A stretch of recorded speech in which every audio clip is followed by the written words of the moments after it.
आज स्टार्ट करते हैं अपना नेक्स्ट न्यूमेरिकल, जो कि हमारा न्यूमेरिकल नंबर 7 है। Find the current which flows in all resistance of the circuit.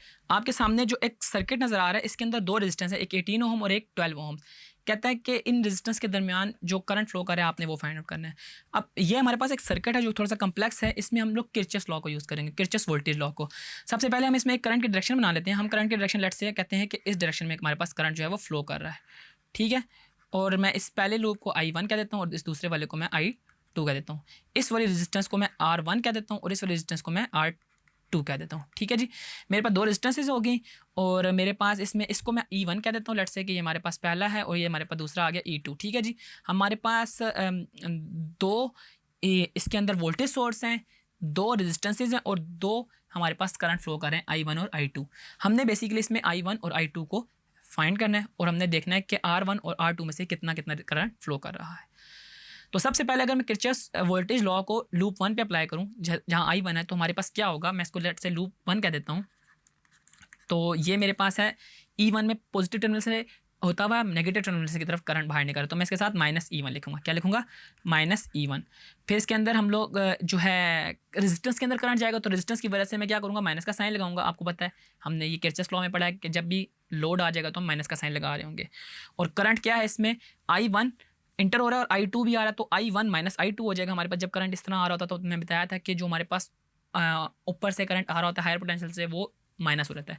तो यहाँ पे क्या लिख देंगे, I1 - I2 और हमारे पास जो रेजिस्टेंस है वो है यहाँ पे R1, ठीक है। और ये इक्वल टू 0 हो जाएगा। ये हमारे पास एक टोटल लूप बन गया, लूप 1। अब इनकी वैल्यूज़ को एंटर करते हैं और हमारे पास एक I1 और I2 की फॉर्म में एक इक्वेशन आ जाएगी। E1 की वैल्यू में क्या है, 9 है, तो -9 माइनस I1 - I2 और R1 क्या है मेरे पास, R1 है मेरे पास 18, तो मैं 18 लिख देता हूँ इज इक्वल टू 0। -9 जो है वो जब हमारे पास इक्वल टू के उधर जाएगा तो वो +9 हो जाएगा और हमारे पास रिमेनिंग चीज़ बचेगी minus into I1 - I2 18 is equal to +9। और ये -18 इधर आके डिवाइड हो जाएगा, तो मेरे पास क्या आएगा, I1 - I2 is equal to 9 divide by -18 और ये आएगा -0.5, ठीक है। इसको -0.5 लिख सकते हैं, that is I1 - I2 is equal to -0.5। अब ये मेरे पास एक चीज़ आ गई, I1 - I2 जो है वो मेरे पास -0.5 के इक्वलेंट है। अब मुझे इसमें सेकंड लूप के ऊपर जाना है। अब सेकंड लूप में हम जब जाएंगे तो मैं इसी तरह के एक इक्वेशन मारूंगा जो इन टर्म्स ऑफ I1 और I2 के होगी। अब इसमें हम देखते हैं किस तरह होगा। मैं इसको लूप 2 के नाम से लेबल कर देता हूँ हमारे पास डायग्राम, ताकि ये इधर रहे। अब हमारे पास जो इसमें E2 है वो भी प्लस से एंटर होकर माइनस से निकल रहे, तो इसके साथ मैं -E2 लिख देता हूँ। अगर हमारे पास करंट की डायरेक्शन हम ऑपोजिट लेते हैं तो हमारे पास वो +E1 और +E2 होती, ठीक है जी। अब ये हमारे पास -E2 आ गया। अब इसके बाद जो करंट है वो R2 से गुजर है, R2 से गुजर है, तो मेरे पास एक तो माइनस साइन आ जाएगा क्योंकि रेजिस्टर से गुजर है, और सिर्फ इसमें I2 ही गुजर है R2 से, तो I2 इंटू R2। अगर R1 से बात की जाए तो मेरे पास I2 - I1 हो जाएगा और इसके साथ लगेगा माइनस का साइन, -I2 - I1 और R1 इज इक्वल टू 0। यहाँ तक आई होप आपको बात समझ आ गई होगी कि ये मैंने किरचॉफ वोल्टेज लॉ कैसे अप्लाई किया कि हमारे पास लोड आया तो माइनस का साइन, और हमारे पास करंट जो है वो जो हमारे पास हम जिस करंट को एज अ रेफरेंस ले रहे हैं वो माइनस सेकंड वाला करंट, ठीक है जी। अब इनकी वैल्यूज़ को इसमें पुट इन करते हैं।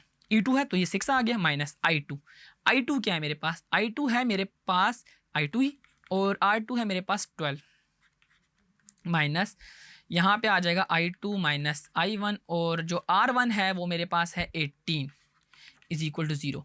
अब मैं इन ब्रैकेट्स को थोड़ा सा ओपन करता हूँ और फिर देखता हूँ मेरे पास फाइनल फॉर्म क्या बनती है। पहले तो हम इस -6 को उठा के उधर ले जाएंगे, तो हमारे पास यहाँ पे जो चीज़ आ जाएंगी उसको देख लेते हैं। -I2 इंटू 12 -18 इंटू I2 हो जाएगा, 18 इंटू I2, और माइनस माइनस प्लस हो जाएगा, तो +18 I1 इज इक्वल टू हमारे पास 6। ये -6 था, उधर आके +6 हो जाएगा। अब 18 I2 माइनस में और हमारे पास -12 है, तो ये मेरे पास क्या बनेगा, ये हमारे पास बन जाएगा 18 और 12 ऐड हो जाएंगे और ये माइनस माइनस प्लस होगा, लेकिन साइन हम बड़ी रकम वाला लिखेंगे, दैट इज माइनस, और 18 और 12 मेरे पास -30। तो ये क्या बन जाएगा हमारे पास, -30 I2 + 18 I1 is equal to 6। अब इनमें से क्या चीज़ कॉमन ली जा सकती है, इनमें से जो चीज़ कॉमन ली जा सकती है वो है हमारे पास 6।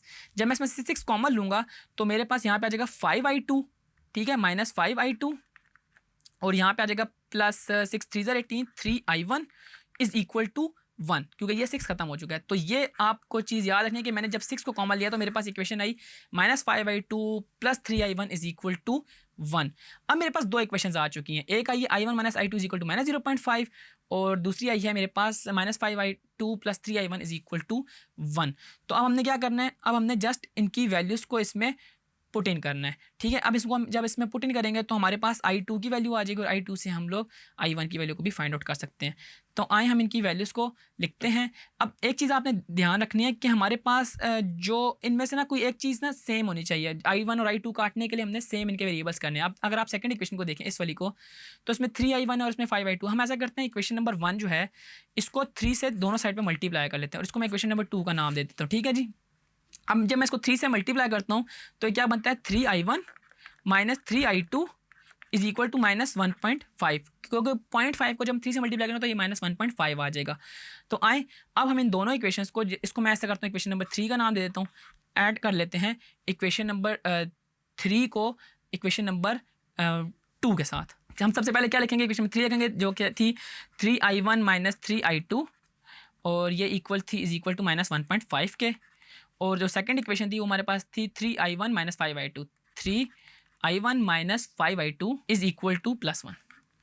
और अगर मैं इनको आपस में माइनस करूंगा तो मुझे सारे साइन चेंज करने पड़ेंगे, ये माइनस हो जाएगा, ये प्लस हो जाएगा और ये मेरे पास माइनस हो जाएगा। 3i1 और 3i1 ये आपस में क्या हो जाएंगे, कैंसिल हो जाएंगे और रिमेनिंग मेरे पास 5 में से जब 3 गए तो ये आता है 2i2 और 1.5 में से जब हम 1.5 बेसिकली हमारे पास माइनस में था, यस माइनस में था, और -1.5 और -1 मेरे पास होता है -2.5 और मेरे पास I2 जो आएगा वो आएगा -2.5 डिवाइड बाय 2। और जब हम 2.5 को 2 से डिवाइड करते हैं तो मेरे पास आंसर आता है 1.25, यानी कि मेरे पास जो I2 आया है वो आया है -1.25 एम्पेयर्स। ये चीज़ आपको समझ आई कि हमने कैसे I2 निकाला, कि हमने I2 को प्रॉपर सॉल्व करके और इक्वेशन को साइमल्टेनियसली हमने सॉल्व किया और मेरे पास I2 निकला, दैट इज़ -1.25 एम्पेयर्स।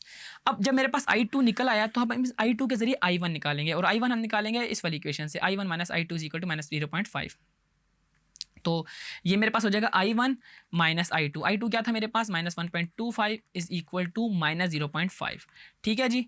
अब मैं क्या करूँगा, माइनस माइनस प्लस होता है, उधर जाके हमारे पास अगेन माइनस हो जाएगा, तो I1 is equal to -0.5 minus 1.25 और -0.5 और -1.25 क्या होता है, ये मेरे पास होता है 1.25 और -0.5 ये मेरे पास होता है 1.75, यानी कि मेरे पास I1 जो होगा वो -1.75 के इक्वलेंट होगा।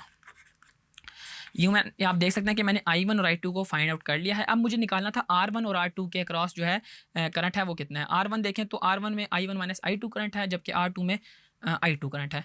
तो हम ऐसा लिखते हैं कि जो R1 है, R1 का जो करंट है वो था I1 माइनस I2। तो I1 माइनस I2 को मैं फाइंड आउट कर लेता हूँ। I1 है मेरे पास -1.75 माइनस, और ये माइनस हो जाएगा -1.25, माइनस माइनस ये हो जाएंगे हमारे पास प्लस, और हमारे पास जो रिमेनिंग आइटम बचेगा, या ऐसा करते हैं ये जो माइनस है ना, ये हमारे पास साइंस शो कर रहे होते हैं करंट की डायरेक्शन के बेसिकली। तो मैं इनको हटा देता हूँ और हमारे पास 1.75 में से 1.25 को माइनस करते हैं तो मेरे पास आंसर आएगा 0.5 एम्पेयर्स, ठीक है जी। I1 माइनस I2 कितना आ गया, 0.5 एम्पेयर।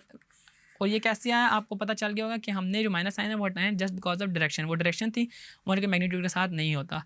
दूसरा R2 के साथ हमारे पास सिर्फ I2 था, इसके साथ सिर्फ I2 था और I2 करंट हमने निकाला है दैट इज़ 1.25 एम्पेयर्स।